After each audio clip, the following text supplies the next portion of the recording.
Subscribe channel Truth.id dan aktifkan lonceng notifikasi untuk mendapatkan informasi seputar live streaming dan video khotbah terbaru.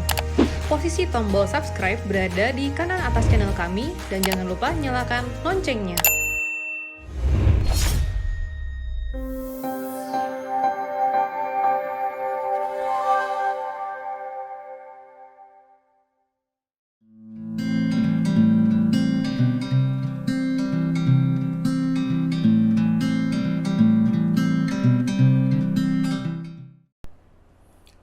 Shalom saudara sekalian, Anda bertanya Alkitab menjawab masuk ke episode 52. Dari 0817-823 sekian.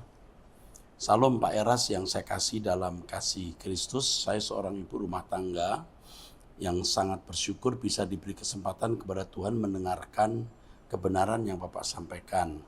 Terima kasih Pak karena Bapak mau terbeban mengajarkan saya kebenaran yang murni.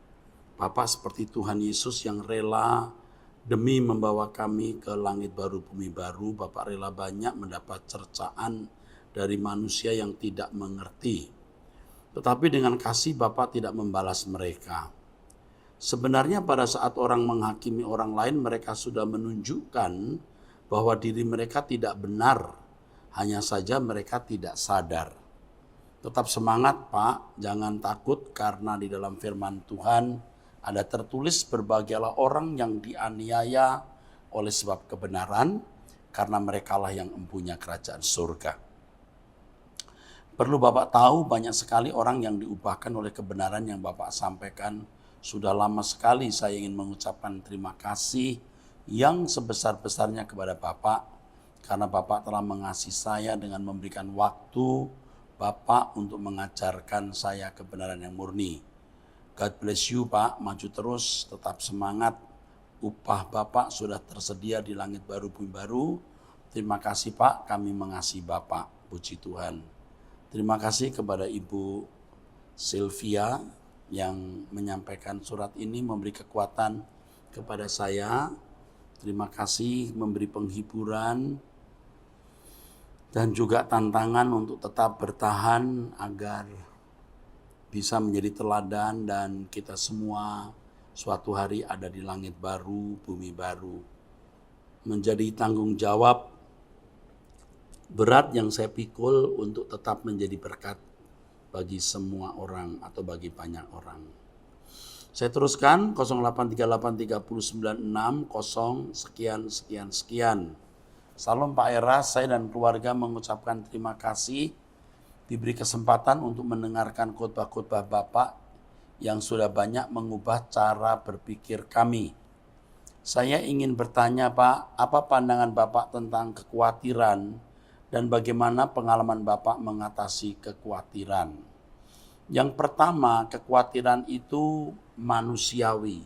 Semua orang pasti memiliki kekhawatiran. Nah, kekhawatiran kita harus kita arahkan pada objek yang benar. Jangan khawatir hanya soal makan minum, jangan khawatir hanya masalah tidak terhormat, tetapi khawatirlah kalau sampai ditolak oleh Allah. Penolakan Allah atas kita itu bencana di atas segala bencana. Kalau hanya tidak makan, tidak minum, terhina, bukan masalah sama sekali. Tetapi kalau sampai tertolak oleh Allah selama-lamanya, itu baru bencana. Nah, bagaimana kita menghadapi kekhawatiran? Kita harus mengelola kekhawatiran itu dengan bijak. Kalau kita khawatir sakit, jaga pola hidup, pola makan yang baik. Kalau kita khawatir kurang makan, kita khawatir kurang duit, kerja keras. Ya. Jangan hanya berdoa lalu tetap khawatir. Saya bahkan mengatakan kalau saudaranya berdoa masih khawatirlah. Kalau tidak disertai dengan tanggung jawab, bekerja keras, menjaga pola makan, pola hidup yang baik. Kekhawatiran kita bisa kita taklukkan dengan kerja keras dan tanggung jawab, serta penyerahan yang benar kepada Allah. Penyerahan setelah kita bertanggung jawab. Tidak khawatir setelah kita memenuhi tanggung jawab kita. Jangan kita tidak khawatir hanya karena kita berdoa. Itu salah. Kita tidak khawatir karena kita kerja keras, bertanggung jawab, memenuhi tanggung jawab kita, dan menyerahkannya ke dalam tangan Tuhan. Artinya kalau kita memiliki bagian, kita penuhi bagian kita. Di luar kemampuan kita, kita serahkan kepada Tuhan. Ya. Mohon penjelasan tentang Wahyu 20 ayat 7 dan 8. Ini mengenai kerajaan 1000 tahun yang tidak akan saya jelaskan saat ini. Saya akan jelaskan nanti pada waktu saya berbicara mengenai pengangkatan. Tunggu Ekumene Bible Course atau pendalaman Alkitab yang mengusung tema mengenai pengangkatan. 08214827 sekian dari Kalimantan Timur. Salam Pak Erastus, saya membaca buku Bapak tentang Lucifer. Saya mau tanya, menurut Bapak ketika iblis dibuang ke bumi, apakah dalam bentuk tubuh fisik ataukah dalam bentuk roh?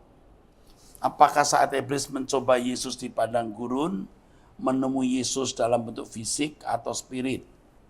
Bumi ini kelak akan jadi lautan api, namun jika seandainya dulu Adam berhasil membuktikan kesalahan iblis dan menjadi manusia Allah, di manakah neraka bagi iblis dan malaikatnya?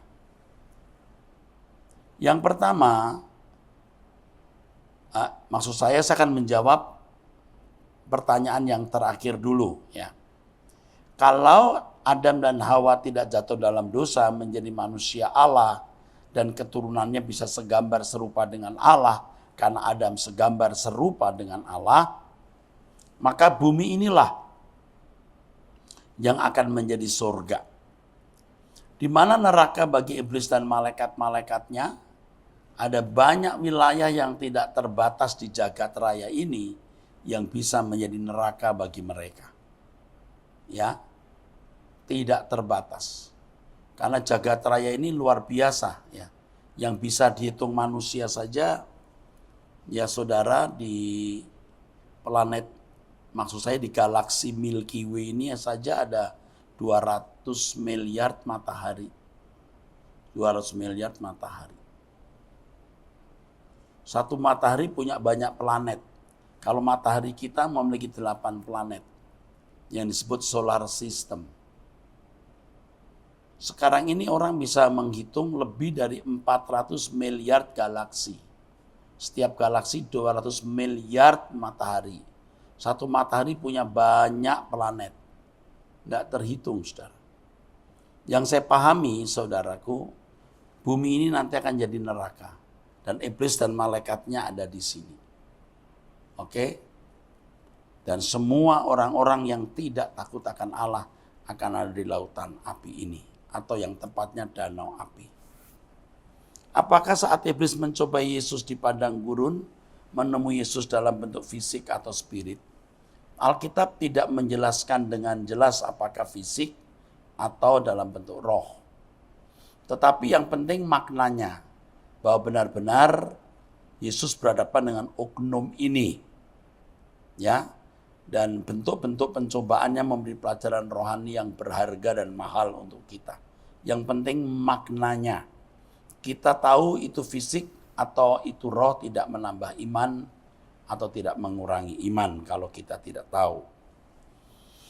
Apakah saat iblis mencoba Yesus di padang gurun menemui Yesus dalam bentuk fisik atau spirit? Nah, ini sudah ya. Saya membaca buku Bapak tentang Lucifer. Ketika dibuang di bumi, apakah bentuk fisik atau roh? Yesus ketika di bumi, dia melihat seperti kilat yang jatuh dari langit. Jadi fisik. Ya. Aku melihat seperti kilat. Nah, itu iblis jatuh seperti kilat. Jadi berarti itu fisik.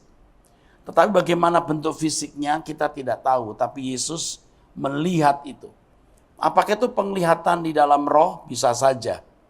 Tetapi apakah itu fisik? Bisa saja. Karena oknum ini oknum yang luar biasa. Sebagaimana dalam kehidupan sehari-hari kita bisa lihat kan roh-roh jahat fisik juga. Tapi juga bisa roh. Tetapi hal ini bukan hal yang prinsip. Kita tahu tidak menambah iman, tidak tahu tidak mengurangi iman. Yang penting realita adanya oknum ini dan bentuk-bentuk pencobaan yang harus kita hadapi dan kita kalahkan atau kita taklukkan. Puji Tuhan. 0851027770 sekian. Shalom Pak Eras, mohon pencerahannya tentang menyembah Tuhan dalam roh dan kebenaran. Apakah maksudnya kita harus menyembah dengan berbahasa roh? Jawabnya tidak harus. Tidak harus. Jadi bagaimana kalau kita belum punya karunia bahasa roh? Tidak masalah. Terima kasih kiranya Tuhan Yesus memberkati pelayanan Bapak dan keluarga. Menyembah Allah dalam roh dan kebenaran itu sebenarnya segenap hidup kita yang kita persembahkan bagi Allah melalui segala hal yang kita pikirkan, kita ucapkan, kita lakukan. Sebuah tindakan yang merupakan ibadah yang tidak dibatasi oleh ruangan, waktu, dan sistem atau cara. Kebaktian di gereja itu seremonial. Itu belumlah ibadah dalam arti yang sesungguhnya. Tepatnya itu sebuah liturgi atau upacara agama. Dalam bahasa Yunani ada beberapa kata yang diterjemahkan ibadah. Yang pertama proskuneo, artinya menyembah, tunduk. Jadi kalau kita menyembah sebenarnya bukan masalah lagu, syair, fluktuasi nada, do, re, mi, fa, sol, la, si, do. Tapi sikap hati yang menghormati dia. Dan itu mestinya harus diekspresikan, diterjemahkan dalam tindakan perbuatan kita. Yang kedua, eusebos. Orang yang beribadah dalam Yesus Kristus harus rela menderita. Begitu kata Paulus kepada anak rohaninya Timotius. Itu eusebos yang artinya hidup saleh atau rohani. Dalam bahasa Inggris diterjemahkan piously atau godly. Kata lain untuk ibadah adalah latreia. Kata kerjanya latreuo. Dalam bahasa Inggris diterjemahkan service. Kalau kita menerjemahkan ibadah yang sejati. Roma 12 ayat 1. Ibadah yang sejati adalah itu latreia. Tetapi di Lukas pasal 4 ayat 8 ketika Yesus berkata kamu harus menyembah Tuhan Allahmu.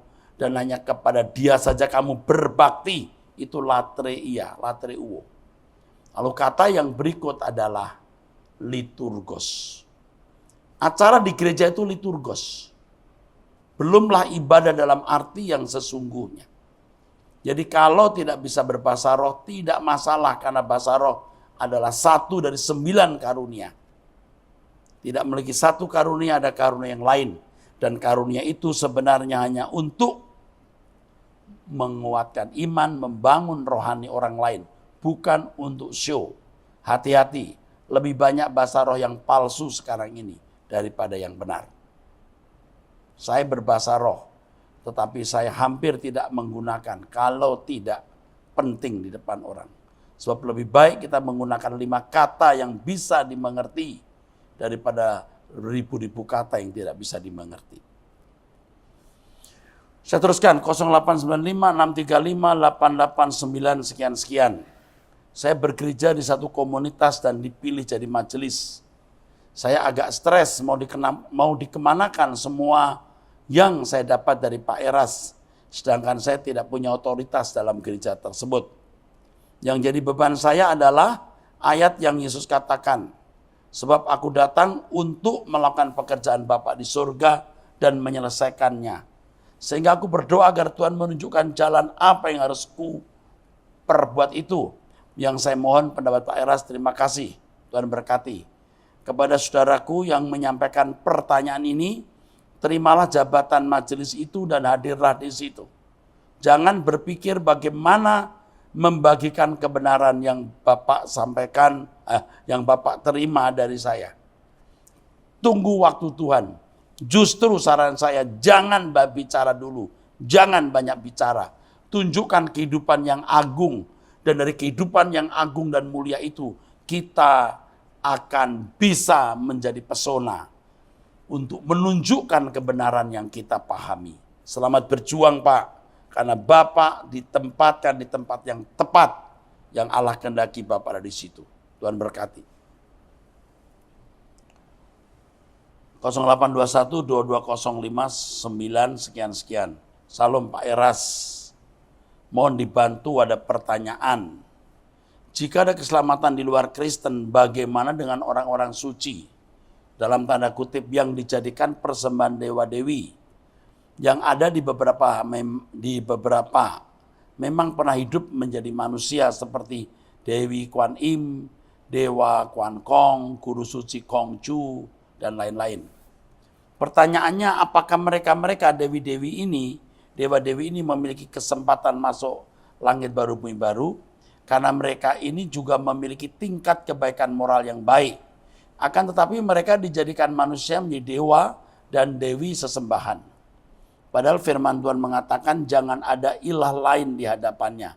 Nah justru mereka dijadikan dewa-dewi atau disembah. Mohon pencerahannya Pak, terima kasih.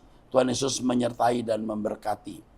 Yang pertama, saya tidak tahu sejarah hidup dewa-dewi ini. Kalaupun ada bukunya dan sebagian saya pernah membaca, saya tidak tahu apakah itu fakta atau dongeng. Jadi saya tidak bisa menjawab. Ya, saya tidak bisa menjawab karena tidak tahu kehidupan yang sesungguhnya dari mereka. Ya, tapi yang jelas bahwa orang yang mengasihi sama seperti diri sendiri akan masuk dunia akan datang. Lalu bagaimana dengan orang-orang yang menjadikan mereka dewa-dewi? Kalau seseorang tidak memiliki pasangan hidup, dia tidak bisa dikatakan berzina atau tidak setia kalau menghampiri wanita atau pria, seorang pria atau wanita.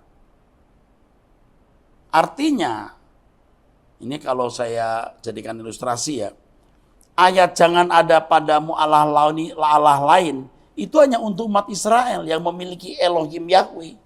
Bagi mereka yang tidak mengenal Elohim Yahweh, ayat ini tidak bisa dikenakan. Tidak bisa apple to mangga, harus apple to apple.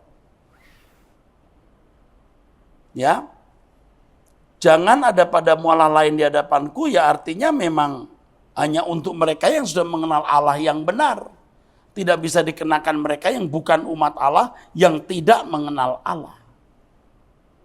Nah, kalau orang yang memang kelakuannya baik, saudara, pasti dalam seluruh tindakan dan ibadahnya kepada apa yang diyakini dia sebagai patut disembah, juga pasti baik. Baik dalam ukuran mereka, bukan ukuran kita. Jangan membawa ukuran kita kepada mereka. Ya. Mereka tidak tahu Allah yang benar. Mereka tidak bisa dikatakan berzina rohani atau menyembah Allah lain, karena itulah Allahnya. Dan ini nanti akan diperhitungkan, akan dibongkar nanti di dalam kerajaan Allah. Ya. Oke.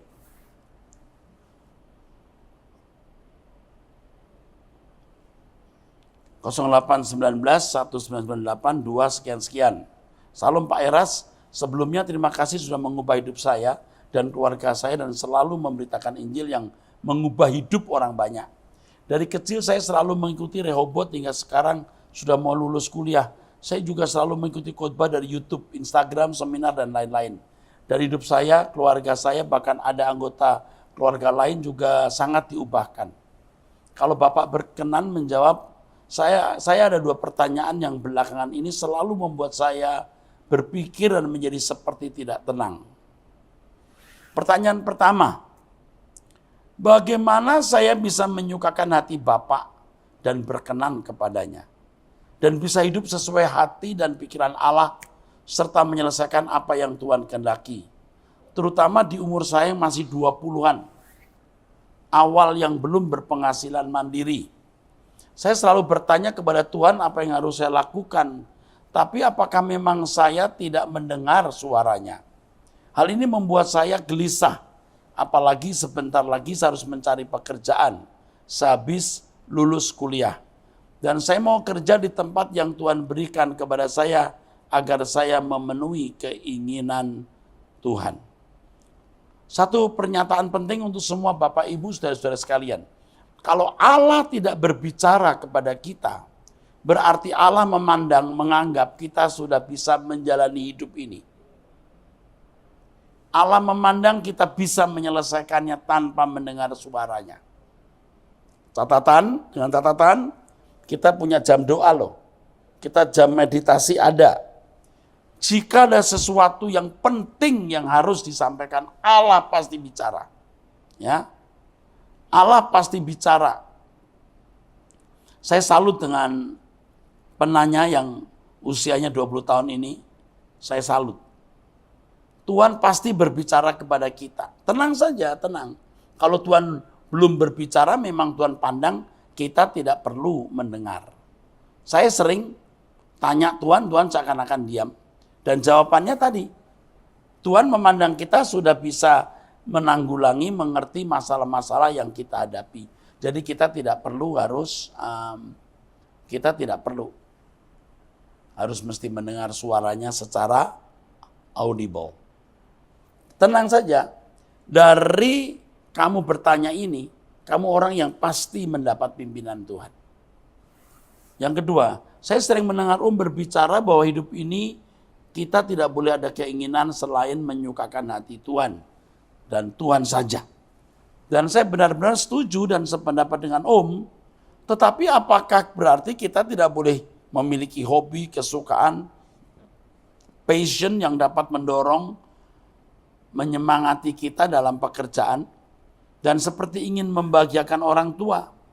Dan saya sering mendengar kita tidak boleh terikat dunia. Tapi apakah berarti kita tidak boleh ingin memiliki rumah, mobil, pakaian, dan lain sebagainya? Maaf jika saya belum 100% mengerti pernyataan itu, dan saya tidak memiliki maksud menjatuhkan karena saya benar-benar ingin tahu. Iyalah sayang, dari pertanyaanmu, aku tahu kamu tidak bermaksud menjatuhkan saya. Sebenarnya hidup ini harus ada keinginan. Harus ada keinginan. Dan perlu diketahui bahwa Tuhan itu tidak punya kebutuhan. Jadi kalau kita menyenangkan Allah bukan karena Allah membutuhkan sesuatu dari kita. Tapi Allah ingin kita menjadi manusia yang dalam segala hal yang kita lakukan sesuai dengan apa yang Dia ingini. Belajar rajin, giat, menyelesaikan studi pada waktunya, itu kehendak Allah dan itu menyenangkan hati Allah. Keinginanmu sekarang adalah bagaimana menyelesaikan studi dengan prestasi terbaik. Dan itu keinginan Allah. Yang kedua, bagaimana kamu bekerja, mendapatkan gaji, dan bisa membalas kebaikan orang tua. Dan itu menyenangkan hati Tuhan. Dan pasti kamu juga senang. Lulus sekolah, bisa membantu orang tua. Lalu pekerjaan, Tuhan mau kita cari kerja. Kita lamar sana, kita lamar sini. Kita pikirin bagaimana punya penghasilan. Asik hidup ini. Apa kita tidak boleh Pak? Misalnya punya hobi apa kamu? Musik. Lakukan, tidak masalah. Karena kita ini manusia bukan monyet yang suka dengar musik. Dengerin. Tapi tidak terikat oleh musik. Tidak terikat nonton film. Film yang bagus ditonton itu seni. Dan Allah memang menciptakan seni sinematografi. Ada film-film bagus yang bisa ditonton. Kita menikmatinya bersama Tuhan.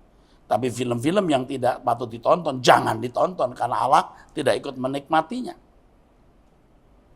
Sambil saya olahraga, saya lihat bagaimana Perang Dunia Kedua, bagaimana sejarah Hitler, lalu ada film-film yang bernuansa drama yang bagus. Dan saya mengerti, bagus, kita boleh. Sekarang hobi apa? Asal Tuhan ikut menikmati di situ. Olahraga pun juga hobi. Ya, nanti di surga kita boleh memiliki hobi. Kehidupan akan terulang dengan segala keindahannya. Melihat pemandangan alam. Itu Tuhan berkenan. Oke? Enggak apa-apa sayang. Keinginan Tuhan itu adalah kita memenuhi bagian kita. Kita penuhi tanggung jawab kita. Tuhan enggak butuh apa-apa dari kita.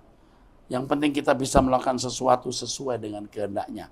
nanti makin dewasa kita akan dipercayai Tuhan ya untuk melakukan hal-hal yang besar. Berikutnya, menyambung pertanyaan kedua. Apakah berarti kita tidak boleh menjadi kaya dan mempunyai banyak uang agar kita bisa semakin membantu banyak orang? Lah iya, untuk menjadi orang kaya itu Tuhan berkenan, tapi kaya untuk siapa? Apa karena ambisi kita atau karena kita mau berkarya bagi Tuhan? Oke, ini untuk penanya yang bernama Marvel. Saya senang nak, kamu punya pertanyaan bagus sekali. Ya, Tuhan Yesus memberkati dan keluarga, selalu bisa menjadi berkat terus menerus buat kami semua. Dan terus memberitakan firman Tuhan yang selalu memperbarui hidup kami semua. Saya harap akan semakin banyak orang yang hidupnya dapat diselamatkan melalui pemberitaan Injil Om Eras, dan kita semua dapat suatu hari nanti bertemu di langit baru bumi baru. God bless you and family. Saya selalu dan selalu menjadi berkat untuk semua orang. Terima kasih Marvel. Kamu akan pasti mendengar suara Tuhan. Jangan lupa tiap hari minimal 30 menit. Ya Marvel. Nanti kalau sudah tidak COVID-19, temuin saya ya. Sampaikan, Om saya Marvel. Puji Tuhan. 0813 850 70 sekian. Salam Pak Eras, pertanyaan saya mengapa ada manusia yang sulit untuk masuk dalam satu perubahan alias bebal? Mohon pencerahannya dari segi firman Tuhan. Dari segi firman Tuhan dia memilih bebal. Dia memilih tidak taat. Bukan Tuhan yang membuat dia bebal. Bukan Tuhan yang membuat dia menjadi jahat, tapi dia memilih. Ya. Walaupun dilahirkan di lingkungan jahat, kalau orang memiliki keputusan untuk keluar dari kejahatan, tetap bisa. Tetap bisa. Walaupun tentu orang seperti itu tidak dituntut seperti Allah menuntut orang yang lahir di lingkungan yang baik. Tetapi tidak ada suatu keadaan yang memaksa orang harus berbuat jahat. Tidak ada satu keadaan yang memaksa orang mesti berbuat dosa, tidak mungkin ya. Kenapa bebal? Dia memilih bebal. 0813 untuk penanya ini Denny L dari Jakarta. Nanti kalau saya memberikan seminar mengenai kehendak bebas, saya akan menjawab ini lebih lengkap. Makasih ya Pak Denny. 0813 723 25 sekian. Salam Pak Erastus. Sudah sekitar 5-6 tahun saya ikut-ikut Bapak yang sudah banyak mengubah gaya hidup saya. Sekarang saya jadi pendoa. Tiap hari selalu saya sediakan siang malam menyembah di kaki Tuhan. Pak, saya mau nanya, kenapa sekarang kok kalau saya nggak di kaki Tuhan, nggak nyembah dan baca firman, saya jadi sangat gelisah sekali ya. Apa saya ada yang salah? Pokoknya kalau udah saatnya menyembah, tapi saya sibuk nggak di kaki Tuhan menyembah, saya pasti gelisah sekali. Kenapa bisa begitu ya? Tapi ketika saya udah di kaki Tuhan, rasa gelisah itu hilang. Kenapa ya Pak? Yang pertama, untuk duduk di kaki Tuhan itu mutlak. Harus setiap hari. Tapi jangan jadi kewajiban. Harus jadi kebutuhan. Lalu kalau kita sedang sibuk ada pekerjaan dan tidak bisa duduk di kaki Tuhan, tidak boleh merasa bersalah. Karena pekerjaan yang kita lakukan itu pun untuk Tuhan. Kita tidak boleh menggantikan tanggung jawab kita dengan berdoa. Jangan kita pikir Tuhan lebih senang kita duduk diam di kaki Tuhan daripada melakukan yang lain. Belum tentu. Artinya kalau kita punya tanggung jawab, kita harus penuhi tanggung jawab itu. Ya kita tidak ada di kaki Tuhan, tidak masalah. Tetapi nanti ada waktu untuk duduk diam di kaki Tuhan. Yang penting kalau kita melakukan segala sesuatu, kita lakukan untuk Tuhan. Dan berdoa jangan jadi kewajiban, jadi kebutuhan. Dalam suasana tenang kita bertemu dengan Tuhan dan Tuhan senang. Jangan mestinya kita mengerjakan suatu pekerjaan yang mirip tanggung jawab kita tinggal karena kita mau berdoa. Oh, kalau itu pekerjaan yang harus kita tunaikan, kita tinggalkan lalu kita berdoa, belum tentu Tuhan senang. Ya, jangan menjadi kewajiban tapi jadi kebutuhan, tunaikan segala sesuatu untuk Tuhan. Walaupun itu bukan suatu kegiatan yang kelihatan rohani. Oke, terima kasih ya saudara. Ini ada pertanyaan juga.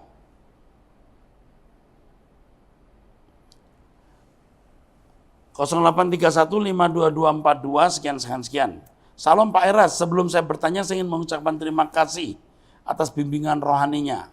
Pada tahun 2007 saya mengambil keputusan jalan keselamatan dengan mantap dengan segala konsekuensinya, dan di masa hidup saya banyak melakukan dosa di masa lalu, dan saat ini saya berupaya memperbaikinya dan mohon ampunan kepada Tuhan. Kondisi hidup saya yang sulit saat ini saya sadari dari buah dosa. Dan belum lama ini saya tidak sengaja bertemu dan diajak berbincang dengan seorang hamba Tuhan. Setelah beliau tahu saya belajar kebenaran dengan Bapak di GSKI, beliau mengatakan saya sudah tersesat dan salah jalan dan saya harus cepat bertobat. Saat itu saya marah dan hampir terpancing emosi, tapi saya sadar dan dapat mengendalikan emosi saya. Saya berpikir keras, saya berpikir keras, apa sadar dia mengatakan saya sesat? Saya belajar dengan Alkitab yang sama dan Tuhan yang saya sembah dan puji pun sama. Bahkan saya rela dibuang dari keluarga dengan label sebagai orang yang murtad demi keyakinan saya akan jalan keselamatan. Sekarang dengan saudara seiman saya dikatakan sesat. Oh, sebelumnya beliau ini bukan orang Kristen, ya. Jadi setelah jadi Kristen, belajar kebenaran, ketemu orang Kristen dikatain sesat karena belajar dari pendeta Erastus. Pertanyaan saya, apakah salah keputusan saya ini? Pertanyaan yang pertama. Saya jawab dulu, tidak. Anda mengambil keputusan yang benar, bro. Dua, apa benar dosa saya tidak akan terampuni? Biarpun selama ini saya berupaya hidup dengan pikul salib, dosamu sudah diampuni, sudah dilupakan. Kita diampuni bukan karena kita berbuat baik. Kita belum berbuat baik, kita masih status seteru atau musuh. Yesus sudah mati untuk kita. Kalau kita pikul salib, karena kita mau menderita bersama-sama dengan dia. Saya yang tersesat, apa pola pikir orang itu yang tersesat? Apa dia layak menghakimi saya dengan perkataannya?